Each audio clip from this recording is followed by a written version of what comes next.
Can you do a quick test? Testing. Okay. Why am I nervous?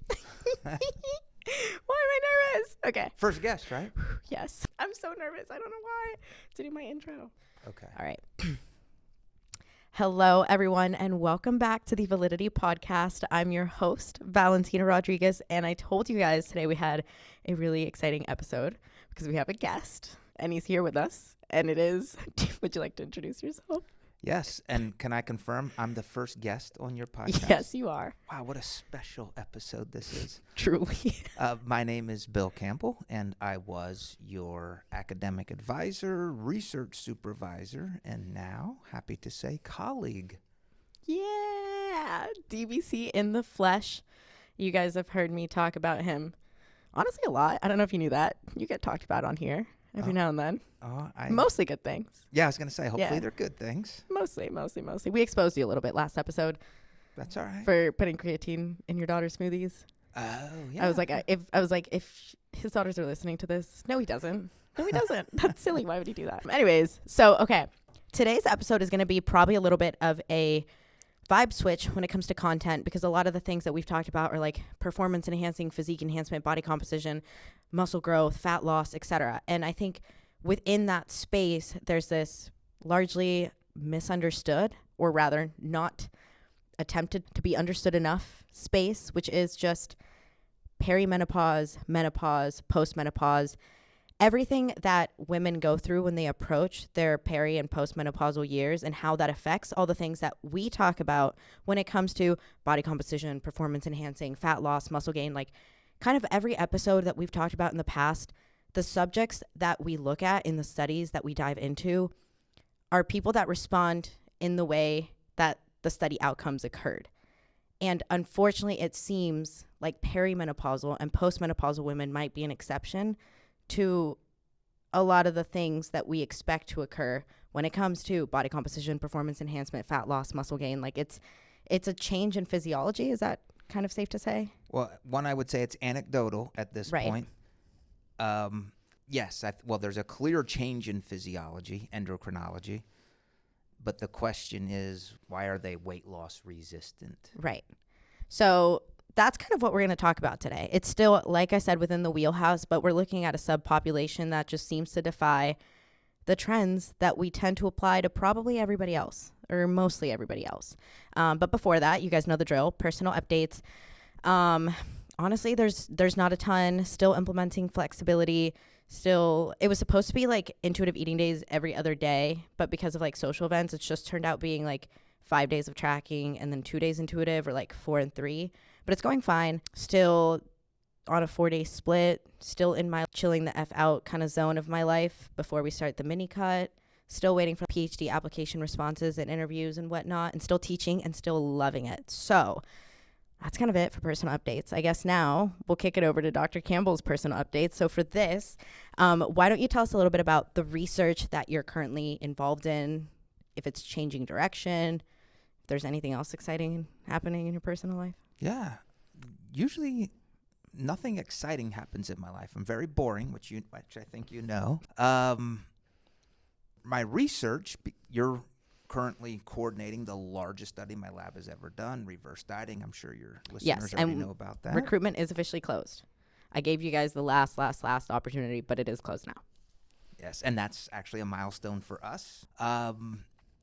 So essentially, I've been a fat loss researcher since graduate school. Started studying women with obesity as a master's and doctoral student.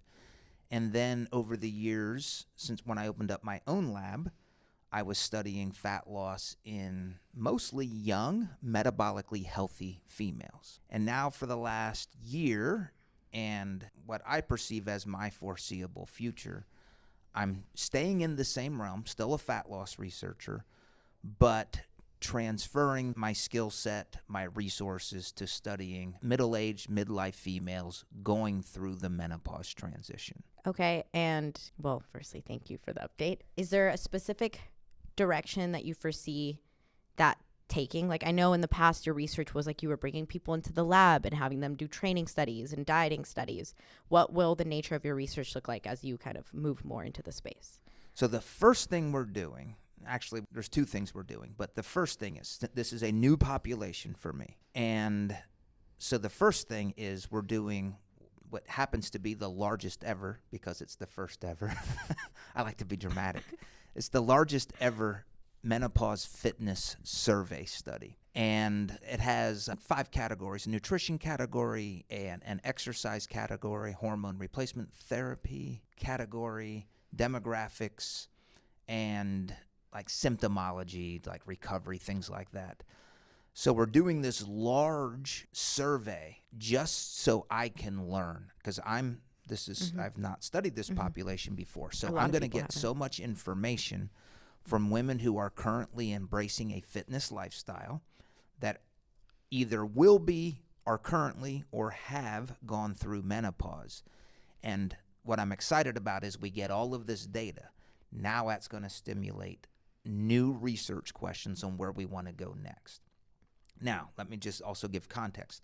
I'm a fat loss researcher who prioritizes the maintenance of muscle during any weight loss or fat loss phase. It's kind of what my lab is, what I would say we're known for. Yes, the goal is fat loss, but we prioritize maintaining muscle or even gaining muscle during a diet phase. That is still the focus of what we're doing in this population. And in fact, we know that women going through menopause, for the first time in their lives, they start to lose lean tissue. They're starting to gain excess body fat at an accelerated rate, at a significantly elevated rate. So everything that was interesting to me in younger metabolically healthy females, I'm just transferring to this population, and I would suggest this is a much more of a need because, one, we don't have much research in this area, and two, I'm addressing everything that's occurring naturally, a loss of muscle and a gain of body fat. Yeah, I feel like what people sometimes don't appreciate is someone might have a question about menopause, but whenever you have a question in a space that's so new when it comes to research availability, like there's not enough research done in this world,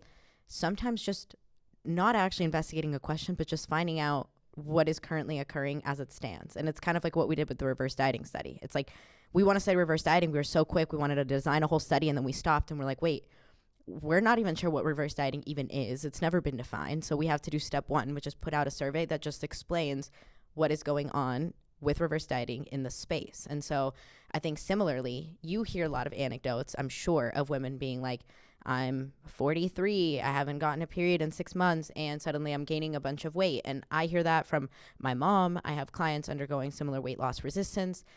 But before we can even like start to study that, we have to see like, A, is this actually happening? Like at a population level, like, is this actually happening? Because I'm sure that there is like a disproportionate amount of people that are coming to you that have the issues. Like someone who's 43, hasn't had a period in 6 months and isn't gaining weight isn't going to come to you complaining about anything. Right, yes. So you're only hearing the subpopulation that's experiencing these issues. So sometimes step 1 is actually being like, okay, let's confirm that something is actually happening in this population. Like, let's confirm if there is weight loss resistance, which I just kind of want to talk to you about that term. That's the whole premise of everything.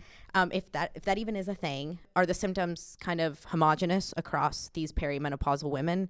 Is it completely different? Like they're all experiencing symptoms, but there's no agreement as to what those symptoms actually are from individual to individual. So as much as I think surveys sometimes get maybe disregarded in the world of like biological sciences or biological science research, I think that they're such a necessity when you're entering a new space.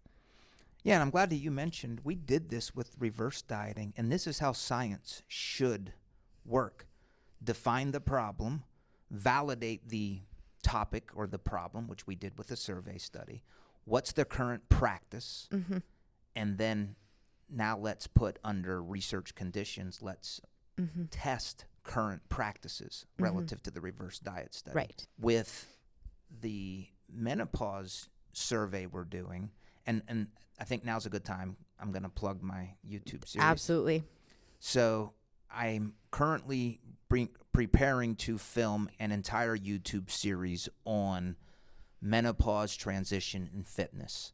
So everything that you and I are going to talk about will be in this YouTube series. It's going to be about 15 episodes. I would ask, go ahead and subscribe to my YouTube now. It's BillCampbellPhD. But it's going to be a very comprehensive overview of resistance training, nutrition, hormone replacement therapy, why. I'm sure we'll get into this. Why did I have a change? Why is my research going in this direction? So just a heads up, that we'll be starting to release episodes in the next few weeks, so probably about 2 weeks from you hearing this. The survey is kind of same thing with the reverse diet. It's just giving us information. And when you mentioned we're going to talk about weight loss resistance, that is not in the research literature at all related to menopause. I found 7 studies that have the phrase weight loss resistance, but no context for middle-aged women.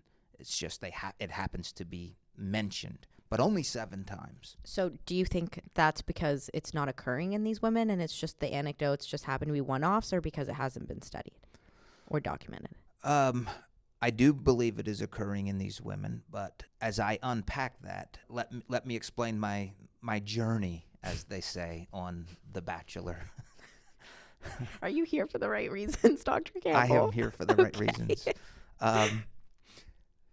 I used to be, and still am for the most part, but one of the loudest proponents of calories in, calories out. If you're not losing weight, you're not in a caloric deficit. So every evidence-based fitness professional, of which I am, that is our mantra. And when people aren't losing weight, I would say it's because they're not in a caloric deficit. The reason I and many other evidence-based professionals say this repeatedly is because that is what the research that's where the research leads us. When you look at the research literature, you'll never find a study where there was a prescribed caloric deficit where the subjects didn't lose weight. You won't find it. Second, we do know that people underreport constantly, and we know that people have what I would just call diet fatigue. So if you diet them for too long, they stop following the diet. And what happens is they stop losing weight. Now, many people will say, I'm not losing weight because of X, Y, or Z. As when you look at the evidence, we point to the research, which says you're underreporting or you're just not following the protocol. But I'm at a place now where I've seen this, part of why my research is changing, seen it in my wife, first and foremost, and have thousands of direct communications with women who embrace a fitness lifestyle, who've tracked their macros, former competitors in many situations, have tracked every gram of carbs, have logged every step for 10 years, and they're gaining weight, and they have changed nothing. Or they're dieting very hard or aggressively, and it's not moving. The scale, the body fat's not moving. So I have 2 choices. I can disregard what I saw in my own house with my wife, who I couldn't help lose weight, and that was very humbling. I can disregard the thousands of direct messages sent to me as I started talking about this. And I've always said, if there's one population that I trust with food logs, with tracking, it's the bodybuilding community. I trust them. I don't trust a general population, which is what we call in research, the non-physique athletes. I don't trust them because they don't know many times how many calories are in a serving of lasagna, or even what a serving looks like. Bodybuilders know this. So when they come to me and say, I'm not losing weight, I can either disregard what they're saying, or I can start asking questions. I'm asking questions, and it bothers me that I don't have an answer as to why a middle-aged woman going through menopause, some of them, cannot lose weight despite eating 1,200, 1,100, 1,000 calories for extended periods of time. So my question to you is, obviously you're just now entering the space. You haven't even put out the survey study. You're doing like your preliminary research, and it's very, very limited. Do you have a direction at all to answer that question of why these women can't lose weight? Yes. I have a hypothesis, and much of this comes from conversations with people. Let me give a little context first. This is important context. In having these conversations with women, and actually more broad conversations, I'm categorizing. I have to think in simple categories. So I've identified 3 types of women. There are cruisers, there are grinders, and there are train wrecks. What do you want to hear first? Which group? Let's go in order. Let's start with cruisers. All right. We'll put all of these in the context of going through menopause. The cruiser is not having any problems. She's not gaining weight. She's not having many symptoms, night sweats, hot flashes. She's not. Goals. What's that? I said goals. What do you mean goal? Like? Goals? GOALS. She doesn't have any goals? No. like I hope that's me. Like goals. Oh, yes. Absolutely. Like menopause goals. You want to be a cruiser. Their energy levels are fine. In fact, these women who are, again, my population is limited to women who are embracing a fitness lifestyle, because that's what we don't have any research. We have thousands of studies in women going through menopause or menopause studies, but we don't have hardly any and zero surveys in women who are in a fitness lifestyle going through menopause. That is why our survey is the first. So the cruisers are fitness women, and they look around and say, and many times very judgmentally, I'll add, what is these other women, what are they complaining about? I'm not having any of these problems. And that's great. But other women are having these problems. They are not. So we want to be a cruiser. In my estimation, 15% of women going through menopause, they're going to be in this category of what's the big deal? Just start exercising a little harder. Grind it out. Leads me to our second group. These are what I'm calling the grinders. This is, in my opinion, 70% of women going through menopause. They're not just cruising through it like our first category. They would say, yeah, I have to watch what I eat a little bit more. I can't skip as many workouts. Yeah, I've got some night sweats, but nothing that's killing my sleep quality. And they'll say, yeah, my energy's not what it was. But so, in my opinion, these grinders, they just have to work a little bit harder. Now we get to the third category, which I think is 15% of women. My wife is in this category, or was. These are the train wrecks. These are the women reaching out to me. These are the women. A love note to your wife. Yeah, my wife is a train wreck. Literally a train wreck, or was when she went through this. Train wrecks are gaining a lot of body weight, body fat. Their energy levels are tanked. And by the way, they might not have all of these things I'm going to say, but some of them would characterize their experience. Energy levels are in the trash. They are gaining a lot of weight. They're having hot flashes, night sweats. They can't sleep. They have greater anxiety. Some of them full-blown depression, literally train wrecks. And my research area is looking at this from a weight loss, like why can't they lose weight?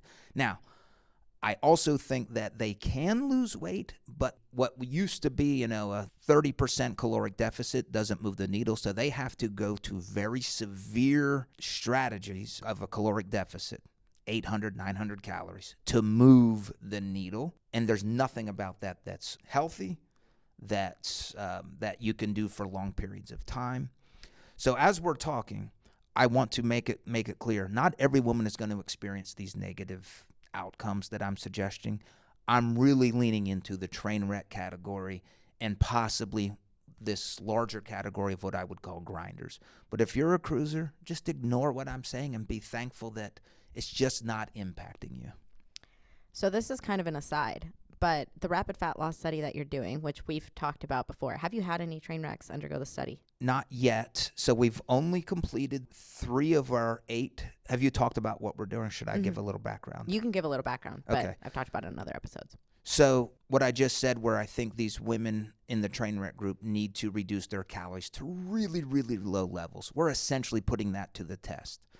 Unfortunately, what we haven't done is only limit this to the train wreck category. Now, by default, I think we'll get some. So we're having 8 total women, 2 premenopausal, 2 perimenopausal going through menopause transition, and 4 postmenopausal. 2 women in postmenopause that are on hormone replacement therapy and 2 women that are not. We ask the question to everybody. We don't say, are you a train wreck? But we do ask, are you experiencing weight loss resistance? So that's a key demographic variable that we want to know. And I don't know if out of the 3 I'd have to look. Well, you know the one. Mm-hmm. Do you know if the one would have said that they cannot lose weight even though they're dieting, or you don't know if they would have said that? No, I think ever since the one being my mom. Okay. Yeah, okay. I think she was postmenopausal at that point. And that actually brings me, I know I keep bopping around topics, but my mom, and I think this is something you said is not just a singular experience of my mother's. She said her perimenopausal years were like the worst, and she feels like ever since she hit 1 year without a period and she was officially postmenopausal, something just clicked and things got better. Like, not like perfect. It wasn't like, oh, I feel like I'm premenopausal, but yes, she was like, it is nowhere near as bad as that year that I was in perimenopause. And that is also, that supports what the research tells us relative to body composition. During the menopause transition, a year after that, you are now postmenopausal. And what we see is where you used to be gaining body fat at a significantly elevated rate, you are no longer gaining body fat. Where you used to be losing muscle mass for the first time, you don't continue losing muscle mass at an elevated rate. That also starts to plateau. So what your mom described is exactly what I see in the body composition postmenopausal research. Things start to level out.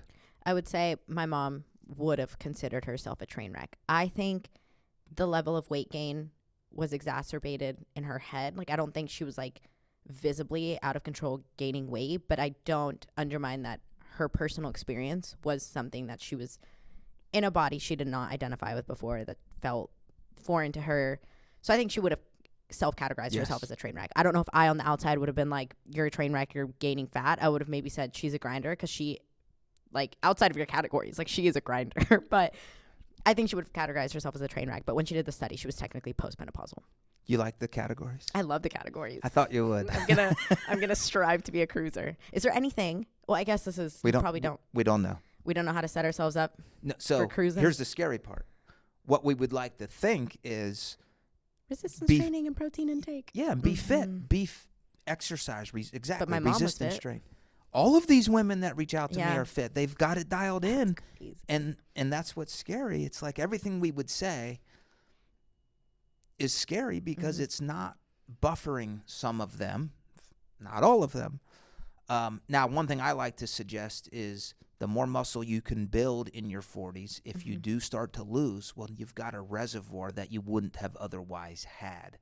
If you can go into this phase of life not already having excess fat, and then if, let's just say it happens, well, you're not going to have as much as if you went into it having excess fat. I'm going to try to go into my perimenopausal years stagely. And if that works for you, that would be peak bulk muscle, peak prep body fat percentage. Yes. All right. Let me just say this real quick. One thing that I would have changed had I known and had my wife known going into this phase was we would have started my wife on hormone replacement therapy sooner. And I also want to make this general statement. I am very new to this space. I'm reluctant to talk much about hormone replacement therapy until I've spent enough, and I've been spending a year. Go to my office, I'll show you. You're going to see 13, 15 research articles on my desk. I'm reading and reading and reading, but I take it very seriously that I'm not a physician. A woman's decision to take hormone replacement therapy is between her and her evidence-based physician, and I just want to share the research, and there's so much to learn. So on that note, let's step back like one step before HRT. Yep. We're seeing the train wrecks undergo this increased body fat accrual, increased rate of lean mass loss. What is happening physiologically in the body when we undergo our perimenopausal years, when we start that menopause transition, that could be attributed to the symptomology that we're seeing in the train wrecks and to some extent the grinders? The easy thing to point to, and I might say the correct thing to point to, is hormonal. And the reason I say this, at nearly the identical time when we start to see this uptick in body fat gain and this loss of muscle mass, is a drop in estradiol, estrogen levels. And this happens about 2 to 2.5 years prior to your, what we call the FMP, the final menstrual period. So let's just say late 40s. Okay. So on average, a woman will be postmenopausal, meaning that she has not had a menstrual cycle for the previous 12 months. On average, that happens around the age of 51 or 52. So around the late 40s, but in many cases, this happens in the early 40s or mid 40s. Sometimes it's the mid 50s. So on average, women in their late 40s, at the same time they're experiencing a very significant drop in estradiol levels and an increase in FSH, follicular stimulating hormone, is when we're seeing these body composition changes. So is it a coincidence that these things are happening at the same time? I don't think so. So I think it is hormonal. Okay, so I have a question for you, and I'm going to start asking questions as if I'm like a client or a listener asking questions, just to get like as deep understanding as possible. It is my general understanding that something like estrogen dominance would be bad for fat loss. Like it would work against you. At least as a competitor, I know that if you have estrogen dominance or you see that in your labs, it could be really hard to get leaner in like your tie-in area or in like your thighs. Like, so why is estrogen dropping, promoting an increase in body fat? So I guess answer, what does estrogen as a general hormone do, and what does it mean when it drops? So this goes back to, well, what is menopause? Menopause is a woman's natural aging where they are no longer producing eggs that can be fertilized to reproduce. Yes, thank you. You're welcome. To have a baby, reproduce. So when you stop having these eggs being released from your ovaries, you no longer are producing as much estrogen. Still producing estrogen, just not nearly as much. That was the estrogen part of this. FSH, follicular stimulating hormone, that's released from the brain, the pituitary hormone. That's still sending the message out because that's what's telling the ovaries, hey, mature this egg, release this egg. So the ovaries don't really have the eggs. So the brain says, well, let me send a strong message, which is more and more FSH. So that explains why we have more FSH, but we don't have the egg. So that's why estrogen's going down. So there's the endocrinology behind why these hormones are changing.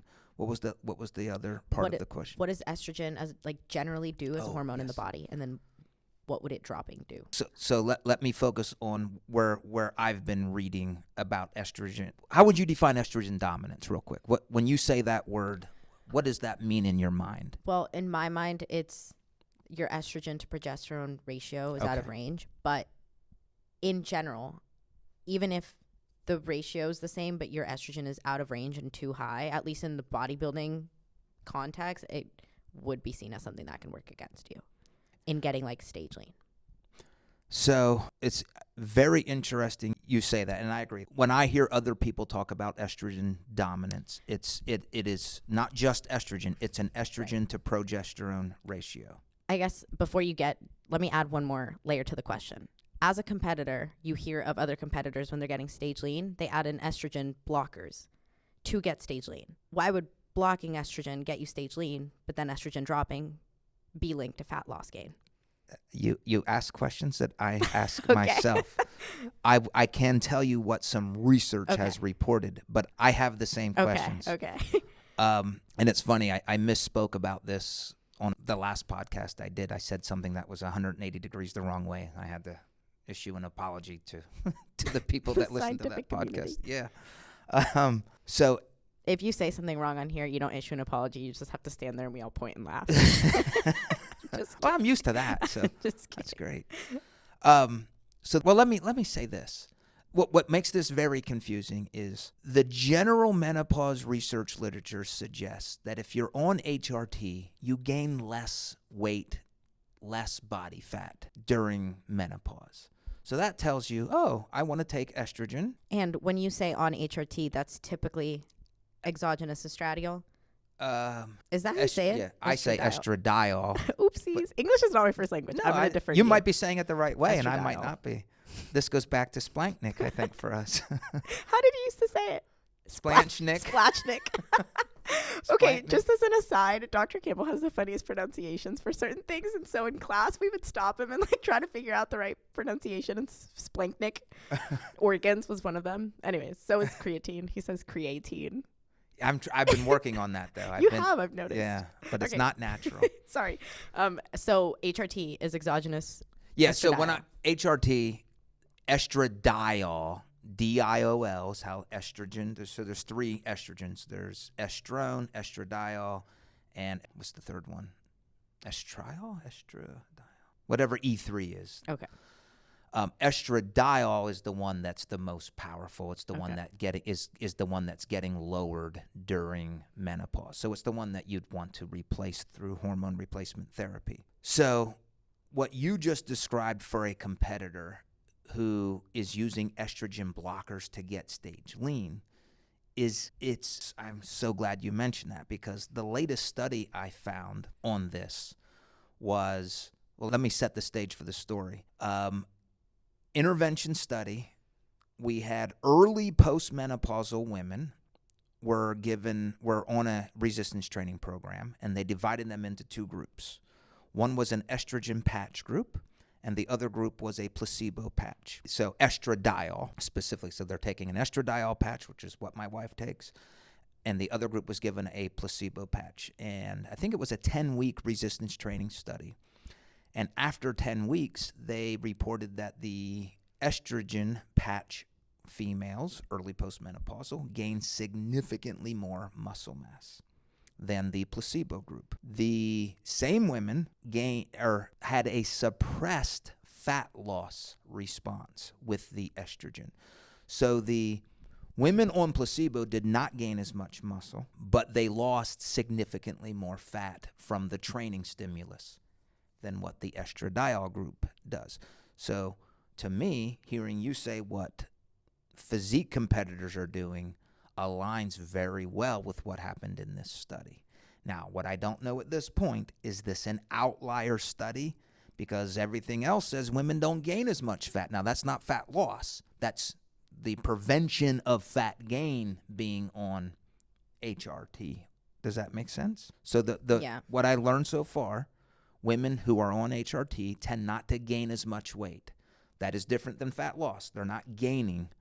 This study, which was the highest quality research, intervention, randomized, double-blind, placebo-controlled, there was no doubt this estrogen patch suppressed fat loss. I think that this little conversation that we're having is a perfect almost microcosm for the world of menopausal research and just how little we know about it. Because in the same conversation where we're acknowledging that decreases in estradiol are linked to increases in fat mass in these menopausal transitional years, we're also acknowledging that being on HRT for estradiol, so replacing what we lost, is going to slow fat gain. But if you're also replacing it, you're going to slow fat loss based on the intervention study. Yes. And then if you get rid of it altogether, which is what you would think you would gain fat, because that's what we see in perimenopausal women. You drop estrogen, you gain fat. But if you block it altogether, it actually helps you lose fat to extreme levels, like physique competitors do. It's the most contradictory thing. And so what I'm about to say is a theory that just popped into my head. This is all speculation, but just hear me out. I was trying to do some research on, do you remember that day that we came across a study that talked about increased estrogen receptor density? Yes. Changing, and how it was almost transitioning from your thighs to your visceral fat stores. Mm-hmm. So you have estrogen receptors on your fat cells. And there was one study, I can't find it, and I can't speak to the quality of the study. We briefly skimmed it, but it just said that during menopause, these animal models showed a change in your estrogen receptor density, and that there was a greater density in your visceral fat than in your thigh and hip area, which is where in your child rearing reproductive years, you might have more estrogen receptors. Okay. So then I got to thinking, what is going on with estrogen receptors as you undergo menopause? And I found a couple of studies and articles, which again, I haven't looked at these in full depth to speak to the quality of the research. So all of this is just speculation, but multiple things pointing to an increase in estrogen receptors in the brain, and how that menopause transition is marked by this increased estrogen receptor in the brain. Bear with me here. And that increased estrogen receptor density in the brain has the effects that we would see related to menopause symptoms. So decreased libido, mood swings, low energy, poor memory performance, greater presence of self-reported mood and cognitive symptoms. So the things that you would kind of see more or less. So hear me out. What if a decline in your natural estrogen, what if there's a different level of affinity for estrogen in your brain versus your peripheral receptors? And so when you have a decrease in estrogen, it's acting more so on maybe, say, the neuronal ones that now have increased receptor density versus other ones. Who knows? Mm-hmm. And so I don't know. I don't even know what I'm saying. And then say that if you take an estrogen blocker like you would for a bodybuilding competition, you're like blocking the receptors altogether regardless of their affinity for estrogen. So what if like a decrease in estrogen for menopause is actually just changing the ratio of the type of receptor it's acting on? Whereas like taking an exogenous estrogen blocker is blocking maybe a specific receptor or all receptors that are more closely related to fat gain, fat loss. Because estrogen does more than just make you gain fat or make you lose fat. Yes, it's and ubiquitous it acts everywhere. So it could be the specificity of the estrogen blocker, and it could be the affinity of different receptors for estrogen that are going to change the ratio of estrogen's actions if you lower it. Does that make sense? Theoretically. Right. Like in my head, I'm just trying to justify why a drop in estrogen would have different physiological outcomes than an estrogen blocker. So that's kind of where my head goes. But again, it's all speculation because we don't even know there's a change in receptor density. I can't even say that for sure based on. And we may know that. I don't know that. Right. And you don't right. know that. No. Give me a year and I will know that. Okay. Once I'm. You heard it here. He's coming back in a year. And just right now, we're really pooping on estrogen because of this study. It's clear, and the other research I've read from very high quality studies, estrogen is, I'm going to say, clearly anabolic. Mm-hmm. So I don't want to just say fat bad. Excess fat is not good, mm-hmm. but muscle is health. Mm-hmm. So the where my head is wrapped around this is estradiol is anabolic. Its purpose is to build muscle, or it will help you build muscle, or at least maintain muscle. But maybe it's not a hormone for fat loss during this phase of life. Well, the other speculative, is that a word? Yeah. Speculative theory that I had was that the increase in fat gain that we see linked to this decrease in estrogen that we see in the perimenopausal years. Maybe we're skipping the linking step, which is not that decrease in estrogen equals increase in fat mass. It's that decrease in estrogen equals decrease in lean mass and therefore decreasing fat mass, because decrease in lean mass would reduce your RMR. It could be linked to the protein leverage theory in some capacity. We talk about in extreme diets where we lose lean mass, we're driven to eat until we restore lean mass. Like there could be something about your body trying to combat the loss of lean mass through body fat accrual. Like again, it's all speculative, but it could be that it's not that estrogen is causing fat gain. It's that the loss of muscle mass is causing fat gain.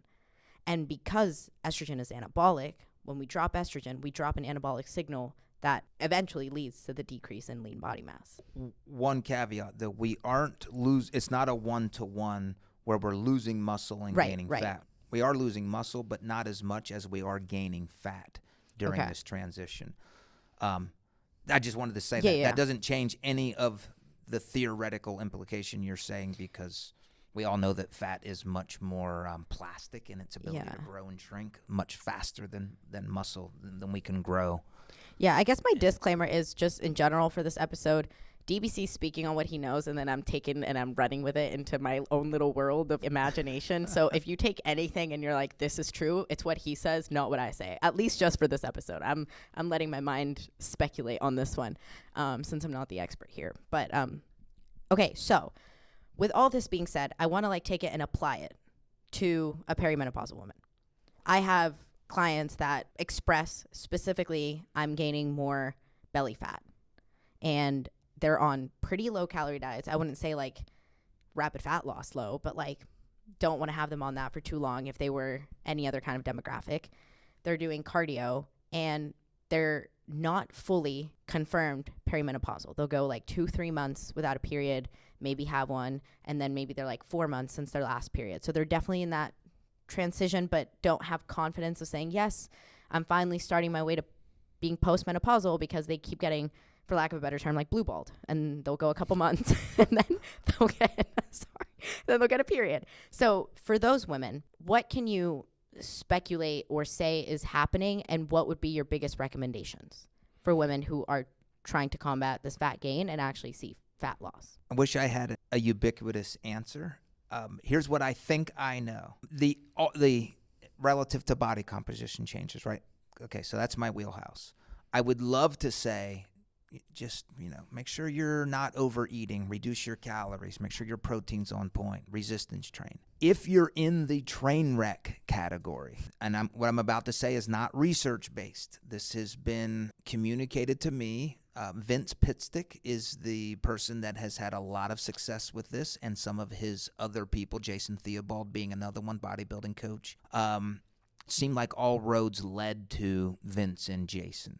And what these roads are is, if you're in this train wreck category, instead of working harder, the approach that seems to be the best, and I hope to research this, this is where we will go after the survey study and after this rapid fat loss study, is scale back training, take a break.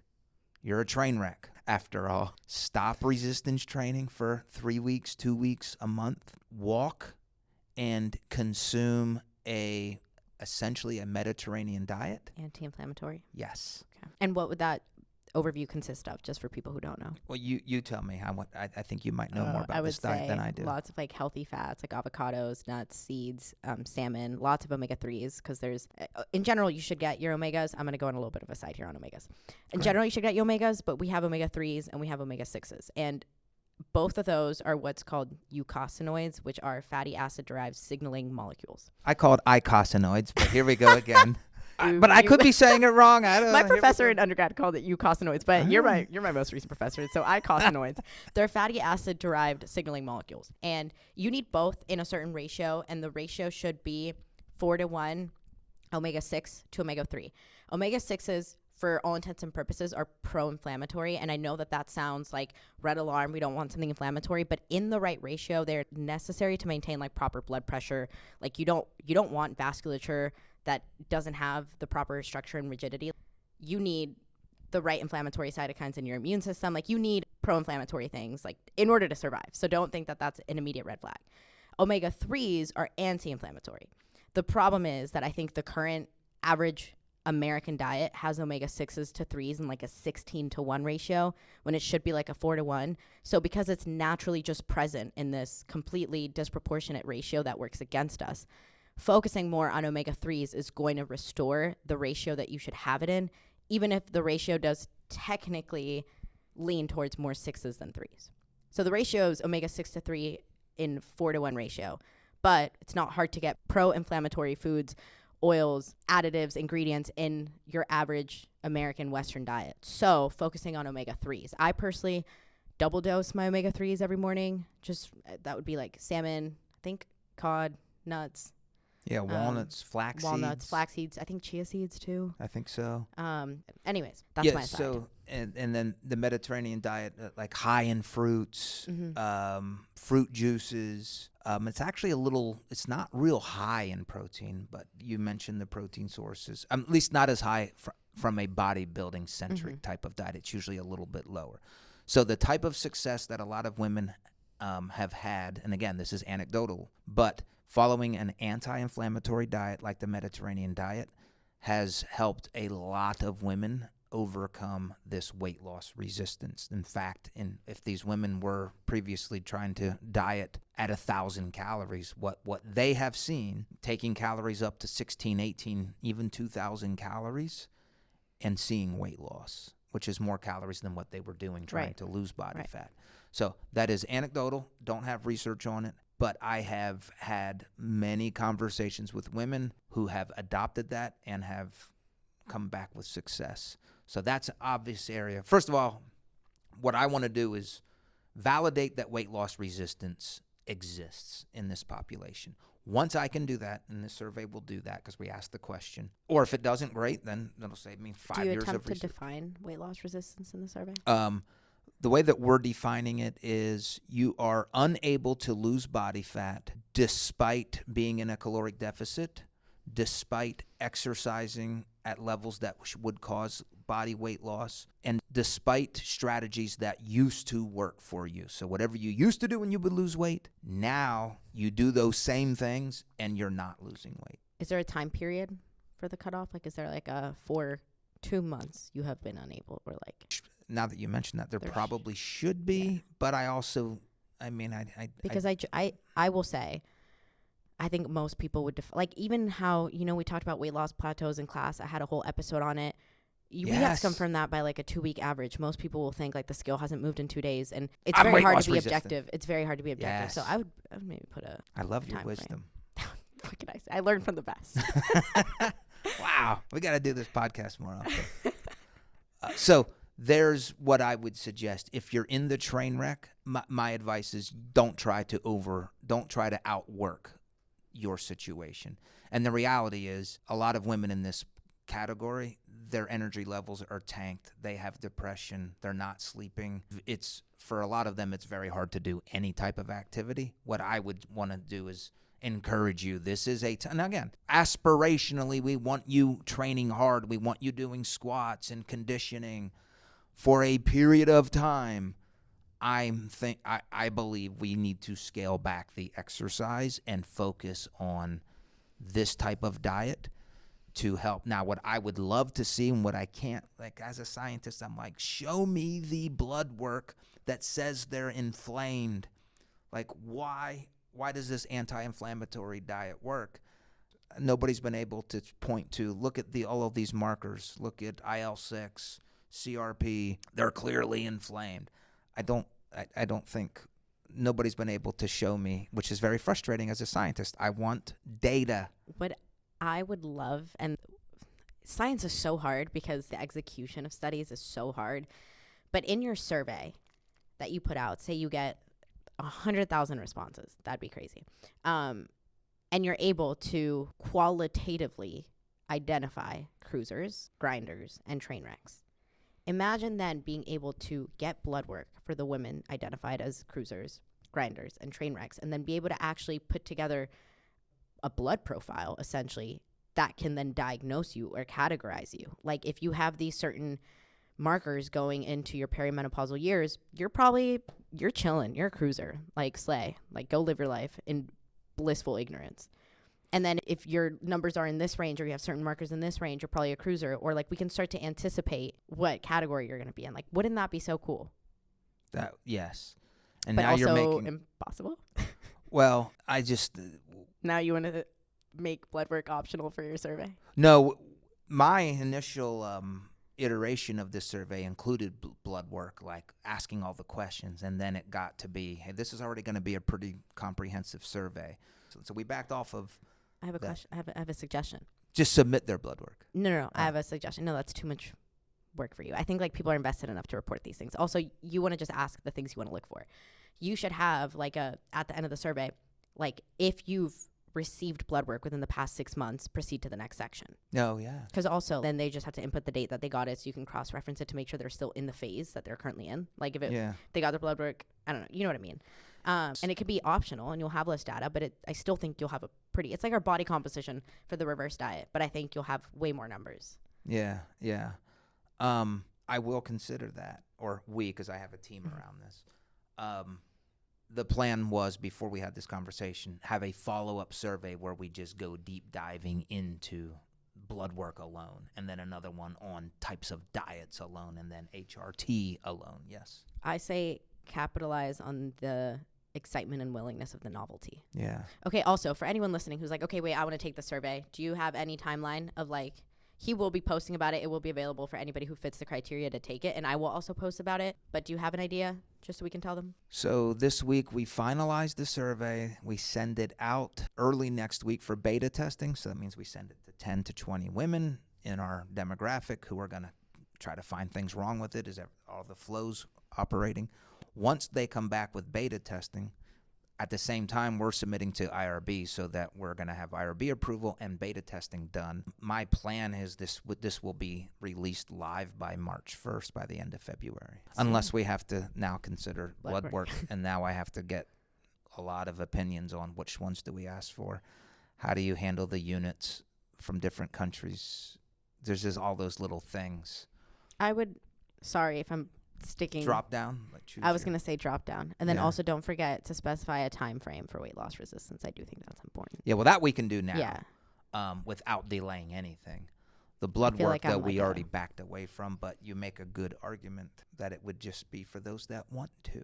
Yeah. Okay, so let's start to like wrap this up. So perimenopausal women starting to gain weight. Do you have anything specific to say to the fact that they feel like they're gaining it specifically in their belly? That just supports the research. The research not only says that there's fat gain during the menopause transition, there's also a redistribution of that fat where it's actually going from more of a female profile to a male profile. So what that means is women, younger women, carry more fat, glutes, thighs, hips during menopause transition, a little less of the total fat there, moving up to the midsection. Which like makes sense because you need that fat for quote unquote energy for your reproductive years in your childbearing, rearing areas. Yeah. And you're saying, if you remember the study, I remember we talked about it. Was that in a rodent model? Or you don't remember? I don't know why I can't find it, but it was in a rodent model, and it was a redistribution of estrogen receptors to your visceral fat. Okay, so it might have been in humans. So that would be an easy, like, yeah, well, That's we what's have happening, an answer. yeah. Is because there's a yeah, it would be great if and I might even have it if you can't find it. Which By one? the way, for those of you listening, if you follow my Instagram, or I'm sure I'll probably ask you to also to promote it. So on Val's Instagram, I'll ask you to post about this so that she can send, if you're on her Instagram, she'll post about where you can go to get the link to our survey if this is your demographic. And we're having women between the ages of 35 to 75 years old, and you have to be resistance training for the previous 6 months to qualify for our survey. But as long as you are in that age range and as long as you've been resistance training for at least 6 months, you qualify. And would love to have you fill out our survey. It's going to give us so much data. I literally can't find the study, which is crazy. I tried to find it before this episode even, and I couldn't find it. But if I remember correctly, it was that there's a redistribution. Well, we know that's what happens in to your, fat, in so your it makes estrogen sense. density. Now I'm wondering, was it your estrogen receptor density or was it like your alpha adrenergic receptors? No, on your I'm pretty adipose sure it was cells? estrogen Okay. receptors, ER alpha, I think. Okay, so that explains why they're gaining more, or it doesn't explain, but we know they're going to be gaining more belly fat. It's what we see. There's some hypotheses behind it.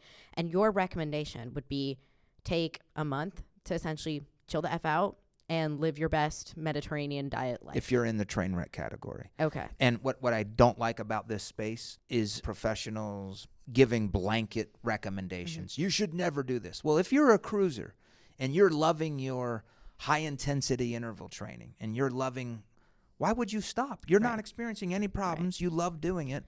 I'm not going to tell you to stop if you're not having any bad experiences. And clearly you're doing something that you want to continue. So, yes, I'm never going to tell somebody stop exercising for a few weeks. If you're a train wreck, anecdotally, let's let your body recover. It's almost like your body is perceiving a very stressful internal environment. By continuing to add exercise and a caloric deficit, you're I don't know if you're familiar with like allosteric load. You're just continuing to add exercise is stressed, dieting is stress. So you're continually adding stress to your body when there might be too much stress occurring. And then I would want to say, well, how do we measure stress? I don't know of a way, and it bothers me as a scientist, which is why our whole conversation about blood work and these variables, these inflammation variables. So right now, I don't have answers to physiologically, but I have anecdotal experiences of what seems to be working for a lot of women. So my last question to you is, personally, you have, I guess, staked your career, and you said this, kind of staked your career, willing to die on the hill of energy balance, the energy balance equation. As long as you're in a deficit, like the dude who ate Twinkies, you yourself did a diet where he ate only processed foods but was in a deficit and lost weight, and your blood markers got better, right? Yeah, all of them. Yep. So you have, for all intents and purposes, you were willing to die on this hill of like the hormonal people, they were woo-woo in some capacity. As long as you're in a deficit, nothing else matters. And I think you've always stood behind the pillars of like to lose weight and not lose muscle mass, be in a deficit, resistance train, eat adequate protein. Yes. Optimal protein. Is at least 1.6 grams per kg. You're in agreement with that? Yes. Okay. How do you reconcile that with now having to tell these specific women it might not matter if you're in a deficit, actually stop resistance training and switch to a Mediterranean diet, which is not even all that high in protein? How do I reconcile? I'm sorry. I'm like telling you. How do you confront that your entire career has been a lie? No, totally. It's a sham. It's a house of cards that's crushing in front no, of I'm kidding. me. I'm kidding. But obviously, as I said at the beginning of this episode, all these things that we learn about are applicable to almost everyone, but this one subset of the population seems to defy what we expect to And work. You see it too. I or see not? it too. No, do you see it In my some body? of your clients? Oh, No, in not my your- clients, yes. I was like, Dr. Campbell, I'm No, not yeah. peri-menopausal yet. I was like, are you So you're calling not just me fat? believing me. You see some women No, that no. are. I 100%. No, I agree with you. But I'm saying, like, what has that experience been like? And I totally am not saying that you're. No, I know you're Okay. not. I think what it's saying, I'll just be as honest as I can. I love it because it's giving me a new passion for research and to learn about hormones that I never would have learned about before. I love it, but it's also frustrating that I can't connect A plus B equals C. That's very frustrating. But I'll keep reading research and I'll conduct research and I will do my best to find answers. I feel like I remember when you first started getting into this, you asked me. You were here. This was happening while you were here. You asked me, you were like, what are your thoughts on like hormone stuff? Like, do you think that could prevent you from losing weight, or like is a calorie deficit all that matters? And I was like, well, I'm not sure. I want to stick by the calorie deficit, but there are people who are willing to die on the hill of like, I am in a deficit and I'm not losing weight. And you were like, I kind of think I'm starting to think that too. And Now, I'm ready to explore this. I don't know if I would have a lot of tolerance for that for a 24-year-old Right. woman who's healthy. Right. Like, be like, Yeah, don't. it's like what I'm saying. It's like you're not backing away from all the claims you've made to the general population. It's you're now turning your attention to the subset of the population that defies what we expect to happen and giving them the attention that, quite frankly, they've never been given. And they've been begging for it, rightfully so. Whatever you just said there could be magnified and put on every skyscraper. That is it. Nobody has believed or been willing to, especially the evidence-based people. And I already defended them. The research supports what the evidence people say. But what do we do when you have, again, I saw it in my own house, so I could not help my wife lose body fat, and she married a very handsome fat loss researcher. And if I couldn't help her, that was very humbling and embarrassing, and I felt powerless. So, yeah, there's that. Why is that ending on like such a, I love that. Okay. I love that. It's like such an emotional note. Okay.